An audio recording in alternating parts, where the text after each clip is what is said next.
สวัสดีค่ะสวัสดีคุณผู้ฟังทุกท่านค่ะขอต้อนรับคุณผู้ฟังทุกท่านเข้าสู่รายการคุยสบายยามบ่ายนะคะในช่วงของรู้ทันโรคกับสำนักงานป้องกันควบคุมโรคที่1เชียงใหม่วันนี้อยู่เป็นเพื่อนกันในช่วงเวลาเดิมค่ะ 15 นาฬิกาถึง 16 นาฬิกานะคะทางสวทเชียงใหม่ FM 93.25 เมกะเฮิรตซ์รวมถึงคุณผู้ฟังที่รับชมรับฟังผ่านสวทเชียงใหม่ PRD แฟนเพจกันด้วยนะคะทักทายกันในช่วงของใกล้สิ้นปีแบบนี้นะคะหลายที่หลายโรงเรียนก็หยุดกันไปแล้วค่ะแต่สำนักงานป้องกันควบคุมโรคที่1เชียงใหม่ของเราไม่หยุดนะคะยังมามอบความรู้คู่ความสุขไปด้วยนะในเรื่องของโรคและภัยสุขภาพวันนี้เช่นเคยค่ะอยู่เป็นเพื่อนกันในชั่วโมงนี้กับน้องนานอังสุมารีบุญสูงนะคะและอีกหนึ่งท่านกูรูของเรานะคะวันนี้เราหนีไม่พ้นกันในเรื่องของการขับขี่การเกิดอุบัติเหตุนะคะก็หลายท่านอย่างที่บอกไปแล้วว่าก็หยุดกันไปแล้วนะคะกลับบ้านเดินทางกลับกันไปแล้วหลายท่านก็รอที่จะได้ลาอีก2วันเพื่อจะได้หยุดยาวหลายท่านก็ว่าไม่เป็นไรหยุดทีเดียวเลยวันที่31นะคะซึ่งวันนี้ค่ะเราได้รับเกียรตินะคะจากพี่ตุ๊กติ๊กนะคะอัมพิกากุยวารีนะคะนักวิชาการสาธารณสุขชำนาญการค่ะเป็นกูรูทั้งเรื่องของพัดตกหกล้มนะคะและอุบัติเหตุทางท้องถนนกันด้วยอันเนี้ยเขาค่อนข้างที่จะชำนาญในเรื่องนี้คือการแนะนำการป้องกันตัวให้เรานะคะได้ปฏิบัติอย่างถูกต้องนะคะขออนุญาตทักทายพี่ติ๊กกันก่อนเลยละกันสวัสดีค่ะสวัสดีค่ะน้องนานก็ท่านนี้นะคะเป็นกูรูอย่างที่นานบอกนั่นแหละเป็นเรื่องของอุบัติเหตุนะคะวันนี้พี่ติ๊กก็จะได้มาพูดคุยกับเราเนาะว่าขับขี่ปลอดภัยลดความเร็วลดอุบัติเหตุในช่วงของ7วันอันตรายปีนี้เราใช้7วันอันตรายนะคะปีที่แล้วหลายคนก็สงสัยอาจจะสับสนนิดนึงทำไมปีที่แล้ว10วันปีนี้7วันขออนุญาตให้พี่ติ๊กตอบข้อนี้ก่อนละกันค่ะปีนี้7วันนะคะน้องนานค่ะเริ่มตั้งแต่วันที่30ธันวาจนถึงวันที่5มกราคมค่ะแต่ถามว่าช่วงก่อนหน้านั้นน่ะเราก็มีการเฝ้าระวังแล้วก็ป้องกันเรื่องของการเกิดอุบัติเหตุบนท้องถนนอยู่แล้วค่ะอย่างเช่นของสคล1เชียงใหม่อะค่ะก็จะมีการรณรงค์แล้วก็ประชาสัมพันธ์ค่ะให้กับผู้ขับขี่รถสาธารณะนะคะส่งผู้โดยสารถึงเป้าหมายอย่างปลอดภัยนะคะในการที่เราเข้มงวดในช่วงของ7วันอันตรายในทุกปีนะคะอย่างที่เรารู้ว่าในช่วงนี้เนี่ยใครๆก็รอคอยว่าเราอยากจะกลับบ้านเนาะกลับภูมิลำเนาไปหาคนที่เรารักเนี้ยค่ะการใช้รถใช้ถนนในช่วงนี้ก็จะหนาแน่นเป็นพิเศษค่ะดังนั้นมาตรการต่างๆก็ต้องเข้มงวดเป็นพิเศษเหมือนกันค่ะเราอยากเปลี่ยน7วันอันตรายเป็น7วันที่ปลอดภัยกลับไปหาคนที่เรารักอย่างปลอดภัยค่ะก็เป็นช่วงที่เรากำหนดทุกๆปีนะคะใช่ค่ะจะเป็นเขาเรียกว่าเป็นเทศกาลใหญ่เนาะใช่ไม่ว่าภูมิภาคไหนจังหวัดไหนก็ต้องมีเทศกาลนี้ใช่ค่ะเทศกาลของ7วันใช่ค่ะเนาะแล้วที่มองหน้ากันนะคะได้จากว่าวันนี้ผิดพลาดทางเทคนิคตั้งแต่เข้ารายการจนตอนนี้ยังจูนกันไม่ติดเราจะเริ่มจากอันใดก่อนนะคุยสบายๆเนาะค่อยๆคุยกันไปนะน้องนานค่ะใช่ค่ะเป็นเรื่องของขับขี่ปลอดภัยนี่แหละค่ะก็ทางสวทเองนะคะรวมถึงหน่วยงานต่างๆที่เป็นเครือข่ายกันเขาก็จะมีในส่วนของการตั้งด่านตั้งบูธต่างๆเนาะให้ความรู้ซึ่งของเราเองค่ะก็เป็นหนึ่งหน่วยงานที่รับผิดชอบในเรื่องนี้เหมือนกันใช่ค่ะเรารับผิดชอบในด้านใดบ้างคะพี่ติ๊กของเราก็มีทั้งเรื่องของการเฝ้าระวังข้อมูลนะคะการเกิดอุบัติเหตุแล้วก็นำข้อมูลเนี่ยมาใช้ในการวางแผนเนาะมาตรการความปลอดภัยที่จะเกิดขึ้นในแต่ละปีอย่างเงี้ยค่ะดูสถิติการเกิดอุบัติเหตุการเจ็บการเสียชีวิตนะคะแล้วก็เรื่องของการสอบสวนอุบัติเหตุถ้าเกิดว่าเกิดอุบัติเหตุหมู่เนี่ยค่ะแต่ว่าในช่วง7วันอันตรายอ่ะคือเราไม่อยากให้เกิดอุบัติเหตุอยู่แล้วเป็นศูนย์ได้ยิ่งดีแต่ว่าถ้าเป็นศูนย์ไม่ได้ก็ขอให้ลดลงจากปีที่ผ่านมาก็ยังดีเนี่ยค่ะด้านของในช่วงเทศกาลปีใหม่คือมันจะห้ามผู้คนไม่ให้ดื่มแล้วขับไม่ได้ใช่ค่ะสาเหตุหลักจะเป็นการดื่มแล้วขับอย่างเงี้ยค่ะแคมเปญของครั้งนี้ก็จะเป็นขับขี่ปลอดภัยลดความเร็วลดอุบัติเหตุเนาะดื่มไม่ขับไม่ดื่มค่ะอันนี้เป็นที่มานะคะแล้วปีนี้7วันอันตรายอยู่ในช่วงวันที่ไหนถึงวันที่ไหนคะพี่ติ๊กวันที่30ธันวาจนถึงวันที่5มกราคมค่ะ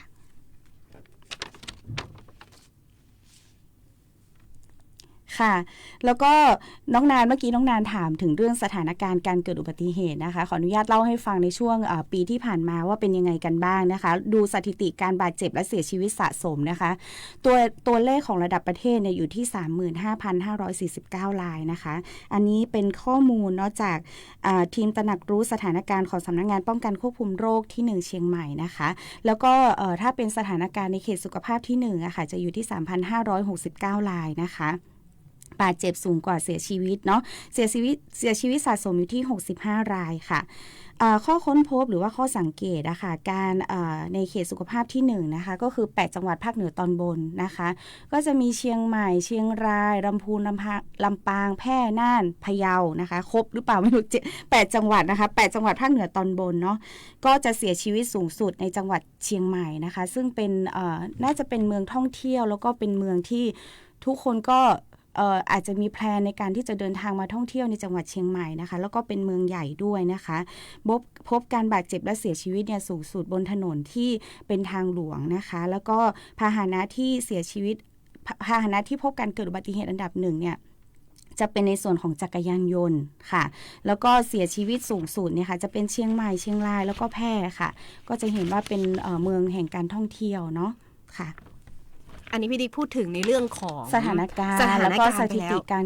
สถานการณ์การเกิดอุบัติเหตุเมื่อปีที่ผ่านมาค่ะเยอะที่สุดก็คือเป็นเชียงใหม่ของเราแหมทำไมเราเป็นแชมป์ในเรื่องแบบนี้เราเป็นเมืองท่องเที่ยวค่ะน้องนานค่ะเนาะหลายคนก็สงสัยว่าทำไมเราถึงเป็น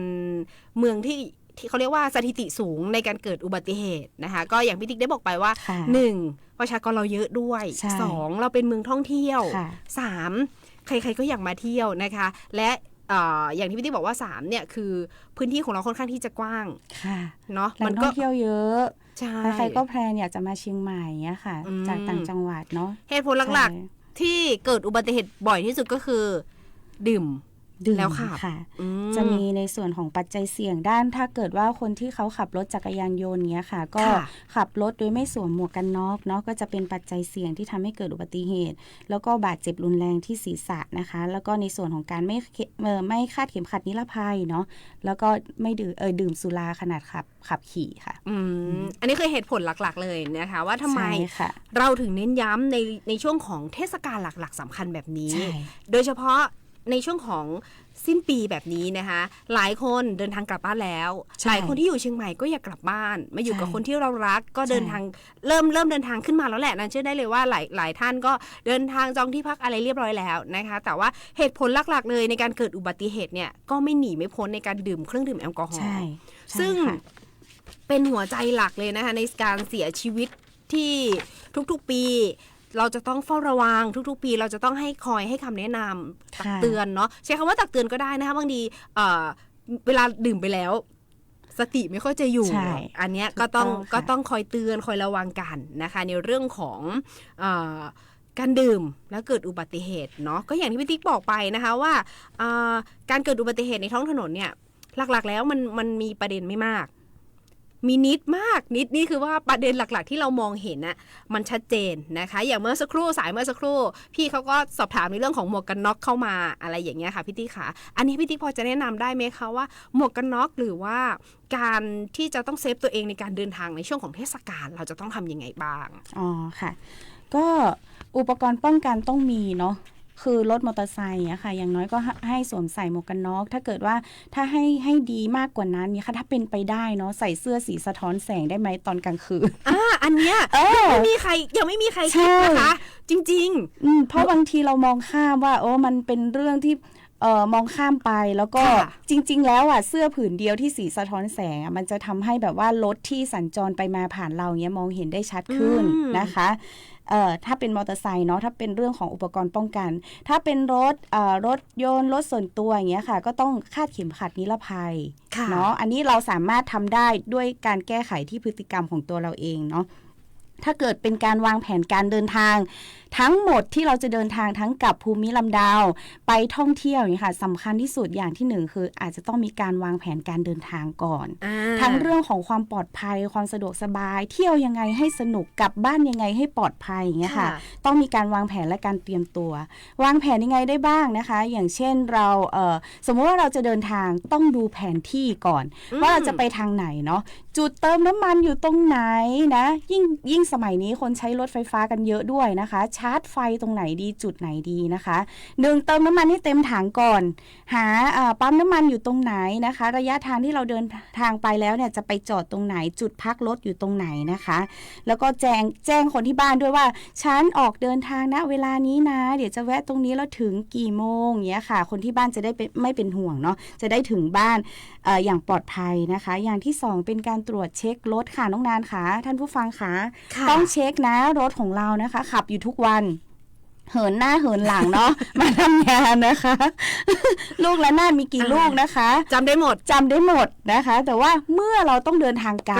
ไม่มีทางที่จะจำได้ถนนหนทางเขาปรับปรุงใหม่กันหมดเลยมันเกี่ยวไหมคะพี่ดิ๊กกับการที่ว่าความเคยชินของเราที่เราใช้รถทุกวันใช่ความเคยชินก็เป็นสาเหตุที่ทำให้เกิดอุบัติเหตุนะคะแล้วไม่ชำนาญทางก็เป็นสาเหตุของการเกิดอุบัติเหตุด้วยเช่นกันนะคะดังนั้นเนี่ยก็ให้มีความระมัดระวังก็จะถามว่าความระมัดระวังต้องทำอย่างไรก็1นี่แหละวางแผน2ต้องเช็ครถเช็คคนเพื่อให้เกิดความปลอดภัยเนาะเช็คไฟหน้าเช็คเบรกนะคะเติมน้ำมันให้เต็มถังนะคะถ้าให้ดีเนี่ยเนาะเป็นผู้ชายเนาะมีอุปกรณ์ยางอะไหล่อยู่ในรถที่สำคัญอีกอย่างหนึ่งก็คือชุดปฐมพยาบาลบางทีเราไม่รู้หรอกว่าเดินทางไปแล้วเกิดอุบัติเหตุหรือเปล่าเกิดบาดเจ็บเล็กน้อยสามารถปฐมพยาบาลเองก็ไม่ต้องไปโรงพยาบาลเนาะหรือว่าเราเห็นผู้ประสบเหตุที่อยู่ข้างหน้าระหว่างทางเงี้ยค่ะเราก็สามารถที่จะช่วยเขาได้เนาะอันนี้คือ2แล้วนะข้อ2ผ่านไปไม่ได้มีแค่2ข้อนะไม่ได้มีแค่2ข้อที่3ค่ะเตรียมทางเตรียมรถแล้วก็ต้องเตรียมคนนะคะเตรียมคนทำยังไงบ้างนะคะถ้าเกิดว่าเราเป็นผู้ขับขี่เองเนี่ยก็ต้องพักผ่อนให้เพียงพอถามว่าเราเป็นผู้ที่นั่งอยู่ข้างๆเราก็ต้องพักผ่อนให้เพียงพอด้วยนะคะต้องรู้เท่ากับผู้ขับผู้นั่งก็อย่าหลับนะคะผู้ขับก็ห้ามหลับนะคะยิ่งไปกว่านั้นเราก็ต้องแบบว่าเป็นเพื่อนคู่ใจเนาะที่สามารถสลับกัน2ฝั่งได้เขาขับเขาง่วงเราก็เปลี่ยนถ้าเกิดว่าเขาอยากดื่มบนรถเราก็เปลี่ยนเขานะคะผู้ขับต้องไม่ดื่มผู้ดื่มต้องไม่ขับนะคะเราไม่ได้ห้ามว่าไม่ให้ดื่มได้แต่ห้ามขับนะคะงดทานยาแก้แพ้ยาลดน้ำมูกที่ทำให้เรารู้สึกง่วงซึมนะคะดื่มน้ำเนาะเพื่อให้ร่างกายเนี่ยรู้สึกสดชื่นอยู่ตลอดเวลานะคะเพราะว่าถ้าเกิดเรารับประทานยาเนี่ยถ้าเรารู้สึกง่วงในการตอบสนองทุกอย่างจะช้าลงทำให้เป็นสาเหตุของการเกิดอุบัติเหตุอันนี้สำคัญค่ะถ้าในกรณีที่ว่าเราไป2คนคนข้างก็แนะนำอย่าเพิ่งกินแล้วกันอย่าเพิ่งกินถ้าเกิดหลับไปเลยใช่แล้วคนขับก็จะไม่มีเรื่องใช่ค่ะและที่สำคัญอะไรที่มีรสชาติเนาะเปรี้ยวทำให้ตาแบบว่าเบิกบานอย่างเงี้ยก็เตรียมไว้ในรถเลยนะคะอย่างของสำนักงานเราสำนักงานป้องกันควบคุมโรคที่1เชียงใหม่แคมเปญที่จะเกิดขึ้นในวันที่30เนี่ยค่ะเรามีแผนว่าจะแจกมะขามคุกเกลือให้กับหรือว่าบ๊วยให้กับผู้ขับขี่รถโดยสารสาธารณะแล้วก็ประชาชนที่สัญจรไปมาด้วยนะคะเพื่อเป็นตัวอย่างว่าลูกอมเหล่านี้สามารถช่วยให้เราตื่นได้แต่ว่าก็จะต้องมีคำแนะนำว่าถ้าเกิดมันมีน้ำตาลเกินเงี้ยทานได้วันละกี่เม็ดคือต้องไปร่วมด้วยกับโลกของความดันเบาหวานของหนุ่มใช่ของหนุ่มต้องไปด้วยแล้วนะคะงานนี้ผู้เชี่ยวชาญนะทางด้านโรคเบาหวานความดันนะคะมันก็ต้องทานในปริมาณที่พอเหมาะถ้าเกินจากนั้นแล้วเนี่ยมันง่วงจนไม่ไหวตาเราแบบว่ามันจะไปแล้วอย่างเงี้ยค่ะขอให้หยุดพักรถนะคะแล้วพักยังไงก็ต้องหาพื้นที่ที่ปลอดภัยในการจอดรถนะคะดับเครื่องรถก่อนนะคะแล้วก็ลดกระจกลงนะคะจากนั้นก็พักสัก10หรือ20นาทีตั้งนาฬิกาปลุกไว้ไม่ใช่นอนจนตะวันตกดินตะวันตกดินยังไม่ถึงบ้านเอาดาวไปแล้วค่ะยังไม่ถึงบ้านเลยยังจอดอยู่ข้างทางใช่นะคะแบบนี้แหละก็จะทำให้เราแบบว่ามีความตื่นตัวเนาะที่จะขับรถกลับบ้านถึงบ้านด้วยความปลอดภัย อันนี้ในเรื่องของการเตรียมความพร้อม ใช่ ร่างกายของคน ใช่ ขับ ซึ่งก็ประจวบเหมาะกับแฟนรายการนะคะที่บอกว่าแฟนคลับครับคุณติ๊กอันนี้แฟนคลับแต่เราก็อย่าหลับข้างๆนะคะ ค่ะ นะก็คุณผู้ฟังทางบ้านนะคะที่คอมเมนต์เข้ามาน่ารักมากเลยพิธีกรสวยค่ะ เสียงเพราะหวานหยดย้อยนะคะ ก็มีแต่แฟนคลับก็เรานั่งข้างก็อย่าหลับแล้วกัน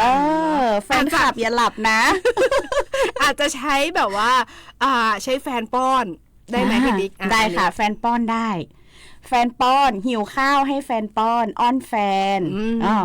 ถ้าเปิดเพลงก็อาจจะง่วงเนาะ ใช่ หรือไม่มีการพูดคุย สัมพันธภาพในครอบครัวด้วยค่ะน้องนันค่ะ อันนี้ฝากไว้ด้วยแล้วกันนะคะลองไปใช้ดูนะ ใครที่จะเดินทางไกลๆนะคะ ก็ ค่ะ ช่วยได้อีกคำถามหนึ่งอันเนี้ยน่าจะมีคนสงสัยมากคือในกรณีที่เดินทางไกลคนเดียว ค่ะ แล้วเราจะทำยังไงโดยที่ไม่มีคนข้างๆไปด้วย เดินทางคนเดียวเนาะ ค่ะ ก็ย้อนไปก็คือเราต้องตรวจให้ครบนะเมื่อกี้นะรถพร้อมคนพร้อมนะคะเนาะแล้วก็ทีนี้คือคนเราเนี่ยเราพร้อมเมื่อเรารู้สึกว่าเราง่วงเราต้องพักรถนั่นแหละน้องนานค่ะคือมันก็จะมีด่านเนาะด่านที่เขาให้บริการนะคะเราสามารถแวะได้นะคะจอดพักได้ดื่มเครื่องดื่มชากาแฟที่เขามีให้บริการตรงนั้นได้นะคะ ถ้าเกิดเหตุฉุกเฉินเนี้ยเราก็สามารถขอความช่วยเหลือจากตรงนั้นได้ด้วย ค่ะเดี๋ยวจะมาพูดกันอีกทีว่าทำไมเราถึงมีด่านไว้คอยบริการนะคะแต่อันเนี้ยเรามาพูดถึงว่าการเตรียมความพร้อมของร่างกายของรถเราจะต้องทำยังไงนะคะก็อีกอย่างหนึ่งที่พี่ติ๊กต้องย้ำแล้วค่ะในเรื่องของการคาดเข็มขัดอันนี้สำคัญที่สุดเลยใช่คาดเข็มขัดต้องคาดให้กับตัวเองแล้วก็คาดให้กับทุกคนที่อยู่บนรถด้วยนะคะการคาดเข็มขัดบางทียังไงอะคือแบบว่ากลัวเสียงรบกวนดังตีดเขาเตือนไปมันมีที่แบบว่าจุกหลอกไม่ให้ดังอย่านะกับคาดข้างหลังอย่านะคาดให้บอกอะไรอย่างเงี้ยอันนี้อยากให้พี่ติ๊กย้ำเลยค่ะถึงคุณฟังทางบ้านให้คาดเข็มขัดเพราะว่ามันเป็นอุปกรณ์ป้องกันที่แบบว่าดีมากๆที่เขาติดมากับรถเนาะเพราะว่าเขาสร้างมาเพื่อให้เราเกิดความปลอดภัยนะคะถ้าเกิดว่ามีการเบรกฉุกเฉินขึ้นมาค่ะที่สำคัญอีกอย่างหนึ่งคือเด็กอายุ0 ถึง 6 เดือนนะคะที่ต้องมีการเดินทางร่วมกับผู้ปกครองอยากให้นั่งคาร์ซีทนะคะอันนี้สำคัญนะคะไม่อยากให้พ่อแม่อุ้มอยู่บนตักถ้าเกิดว่าเกิดเหตุการณ์ฉุกเฉินหรือว่าเบรกฉุกเฉินอย่างเงี้ยมันจะทำให้แบบว่าเด็กหลุดมือเข้าไปใต้ท้องรถอย่างเงี้ยค่ะมันจะทำให้เกิดอันตรายนะคะแล้วก็เปอร์เซ็นต์ของการสูญเสียจะเยอะกว่าการที่นั่งอยู่บนคาร์ซีทค่ะอันนี้ก็ฝากไว้ด้วยนะคะก็เราเดินทางแบบครอบครัวก็จะต้องดูแลเป็นพิเศษทั้งคนขับคนโดยสารเนาะทั้งลูกเล็กเด็กแดงนะคะอันนี้ต้องดูแลเป็นพิเศษแหละถ้าเกิดมันอุบัติเหตุขึ้นมานะคะความสูญเสียถึงชีวิตมันก็อาจจะเกิดขึ้นกับเราได้ใช่ค่ะในช่วงนี้เราจะพักกันสักครู่ค่ะเดี๋ยวช่วงหน้าเรายังพูดคุยกันต่อนะในเรื่องของ7วันอันตรายนะคะที่จริงแล้วข้อมูลค่อนข้างที่จะแน่นแต่วันนี้พี่ติ๊กขมวดให้เราเข้าใจง่ายและเขาเรียกว่าแนะนำข้อปฏิบัติหลายๆท่านกำลังเตรียมรถเตรียมคนที่จะเดินทางวันนี้พี่ติ๊กไขข้อข้องใจให้เราแน่นอนนะคะในช่วงนี้พักกันสักครู่เดี๋ยวช่วงหน้ากลับมาพูดคุยกันต่อค่ะ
ในช่วงของรู้ทันโรคกับสำนักงานป้องกันควบคุมโรคที่1เชียงใหม่เมื่อสักครู่ค่ะพี่ติ๊กได้พูดคุยไปในเรื่องของการเตรียมความพร้อมระหว่างการเดินทางก่อนเดินทางนะคะก็มี FC อยู่หน้าเพจนะคะสวทเชียงใหม่ PRD ของเราก็บอกว่าแคมเปญนี้น่าสนใจมากถ้าเกิดว่าอยากรับบ๊วยจะไปรับได้ที่ไหนคะพี่ติ๊กค่ะวันที่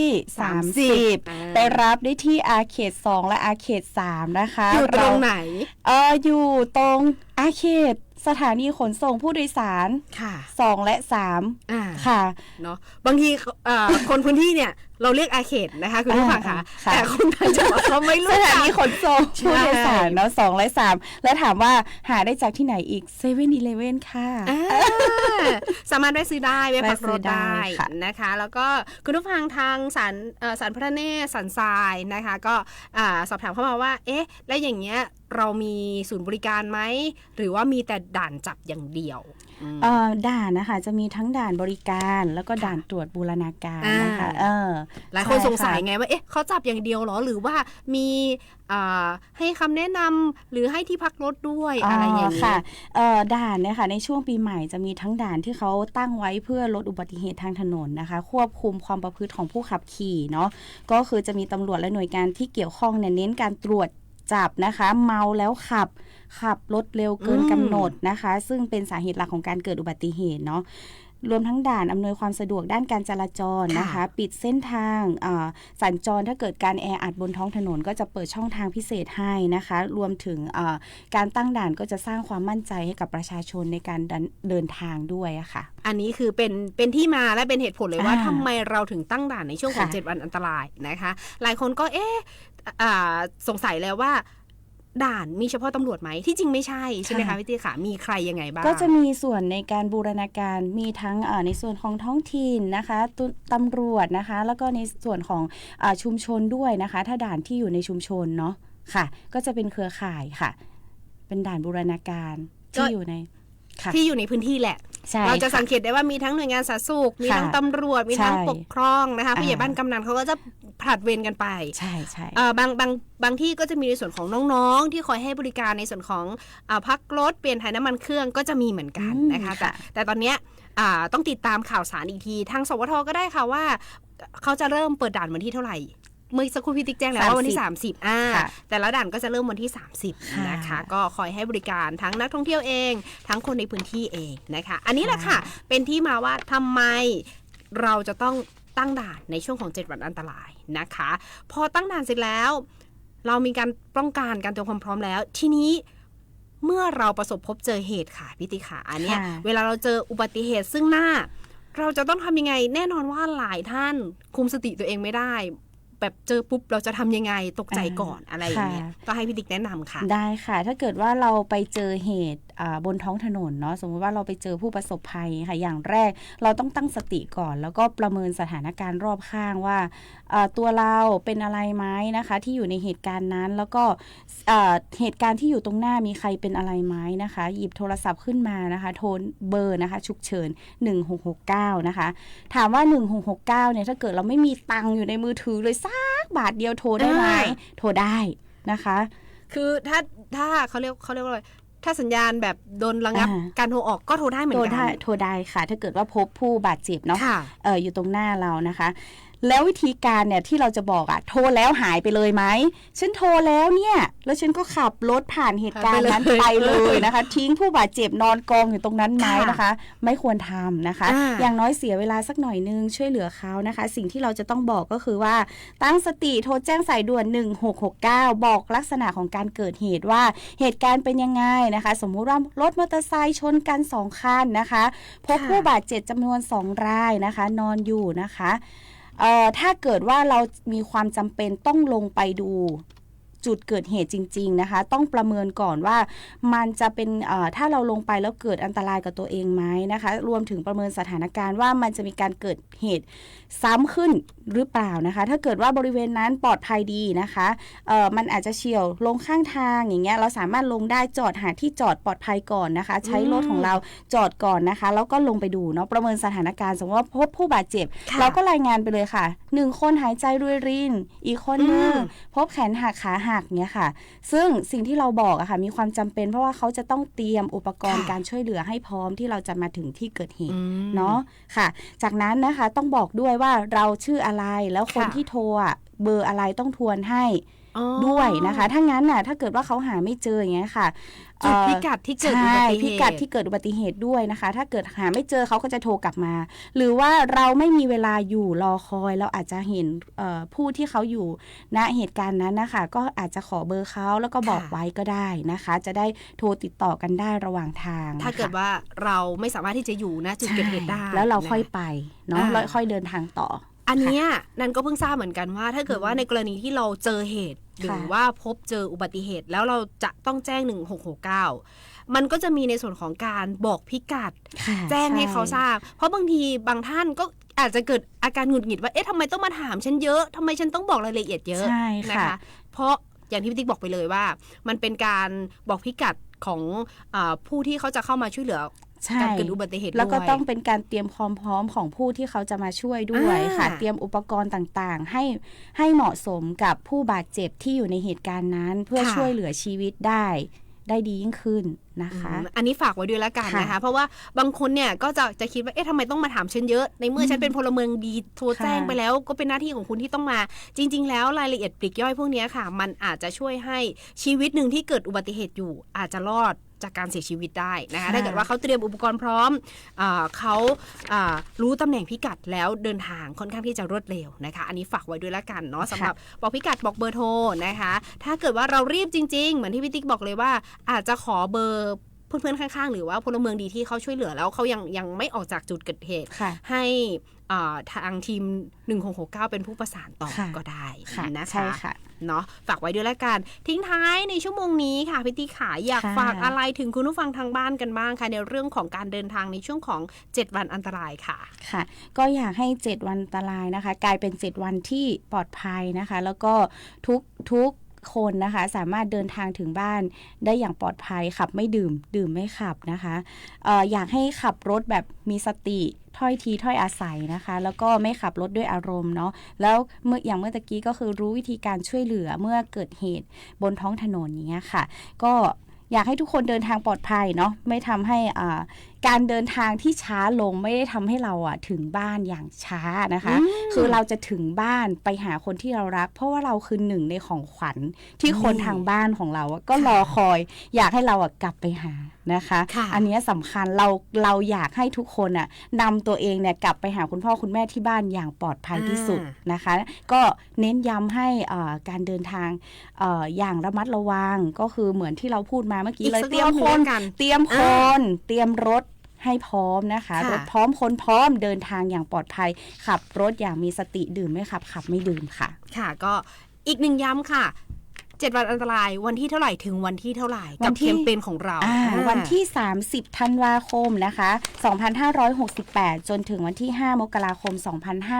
2569ค่ะภายใต้แคมเปญนะคะน้องนานค่ะขับขี่ปลอดภัยลดความเร็วลดอุบัติเหตุขับไม่ดื่มไม่ขับถึงบ้านอย่างปลอดภัยค่ะอีก4นาทีสุดท้ายนั่นจะอยากจะให้พี่ติ๊กฝากถึงผู้ขับขี่รถโดยสารอันนี้สำคัญค่ะสำหรับผู้ขับขี่รถโดยสารสาธารณะนะคะคือคุณคือบุคคลสำคัญในการที่จะนำผู้โดยสารที่อยู่ในรถพาเขาส่งถึงบ้านอย่างปลอดภัยดังนั้นก็คืออยากจะให้เตรียมตัวเองให้พร้อมอยู่เสมอในการที่จะขับรถพาผู้โดยสารถึงบ้านเนาะแล้วอีกอย่างหนึ่งก็คือว่าอยากจะให้รู้วิธีของการปฐมพยาบาลเบื้องต้นนะคะบนรถถ้าเกิดเหตุการณ์ฉุกเฉินรู้วิธีการแก้ไขปัญหาเมื่อเกิดเหตุการณ์ฉุกเฉินขึ้นนะคะเตรียมอย่าลืมนะคะอุปกรณ์ที่ทำให้ตาตื่นนะคะก็คือบ๊วยหรือว่าของเปรี้ยวอะไรต่างๆไว้ในรถนะคะเพื่อที่จะแบบว่าหยิบทานได้ระหว่างทางเงี้ยค่ะเตรียมตัวให้พร้อมนะคะเพราะว่าช่วงนี้ต้องมีการใช้ การเดินทางที่หนาแน่นแล้วก็การเดินทางเนี่ยไม่ใช่การเดินทางแบบปกติในช่วง7 วันอันตรายนะเคยขับด้วยความเร็วแบบนี้อย่างเงี้ยค่ะอาจจะต้องค่อยๆขับค่อยๆไปขับรถอย่างมีสติรถสาธารณะเขาก็จะมีการควบคุมความเร็วอยู่ใช่ค่ะแล้วก็เราก็อยากจะเน้นย้ำอีกทีว่าในช่วงของเทศกาลการเดินทางค่อนข้างที่จะเยอะคนขับเองจะต้องเตรียมความพร้อมในร่างกายอย่างสูงรวมถึงรถด้วยใช่ค่ะแล้วอีกอย่างหนึ่งเนี่ยคือผู้ขับขี่รถสาธารณะเนี่ยถ้าเกิดว่าเราสามารถตรวจประเมินสมรรถนะของตัวเองได้ทั้งตาทั้งหูทั้งสุขภาพร่างกายเช่นเอ็กซเรย์ปอดว่าเรามีโรคประจำตัวหรือเปล่าเนี่ยค่ะรวมถึงประเมินภาวะความเครียดของตัวเองได้เนี่ยค่ะก็จะดีมากอันนี้ในส่วนของรถสาธารณะเองทางบริษัทก็น่าจะมีแคมเปญนี้เหมือนกันนะคะในเรื่องของการดูแลในช่วงของเทศกาลขึ้นต้นปีใหม่แบบนี้นะคะฝากไว้ด้วยละกันนะคะวันนี้เวลาของเราหมดแล้วค่ะจะเจอกันได้ใหม่โน่นเลยค่ะคุณผู้ฟังค่ะหลังปีใหม่นะคะอาทิตย์หน้าขออนุญาตหยุด1 อาทิตย์นะคะเนื่องจากว่าเป็นวันหยุดเนาะแจ้งไว้ก่อนเลยละกันนะคะเมื่อสักครู่แฟนรายการก็สอบถามมาเหมือนกันว่าอาทิตย์หน้าเป็นเรื่องอะไรนะคะจะเจอกันอีกทีปีใหม่เลยพี่ติ๊กอวยพรสักนิดหนึ่งละกันค่ะก็ปีใหม่นี้นะคะขอให้7 วันนี้เป็น7 วันแห่งความสุขนะคะแล้วก็ผ่าน7 วันไปในปี2569ค่ะขอให้ทุกท่านนะคะผู้ฟังทุกท่านมีแต่ความสุขนะคะแล้วก็เฮงรวยๆนะคะฝันอยากถูกรางวัลที่1ก็ขอให้ถูกรางวัลที่1แล้วขอก่อนนะแล้วก็เรียงคิวกันไปเนาะขอให้ทุกคนมีความสุขนะคะตลอดระยะเวลาช่วงปีใหม่นี้ค่ะวันนี้เรา2 คนลาไปก่อนเลยแล้วกันค่ะขอบคุณและสวัสดีค่ะสวัสดีค่ะ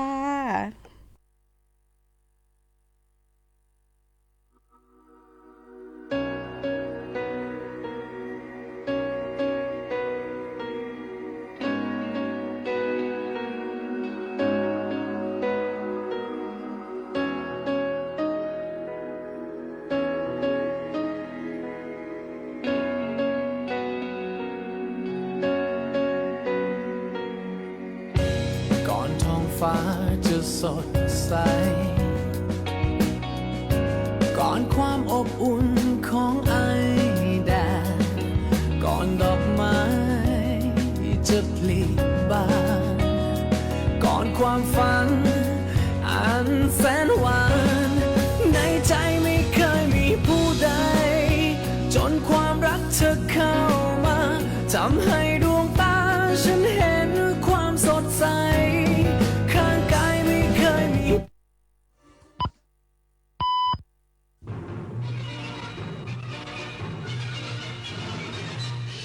สถานีวิทยุกระจายเสียงแห่งประเทศไทยและเครือข่ายทั่วประเทศ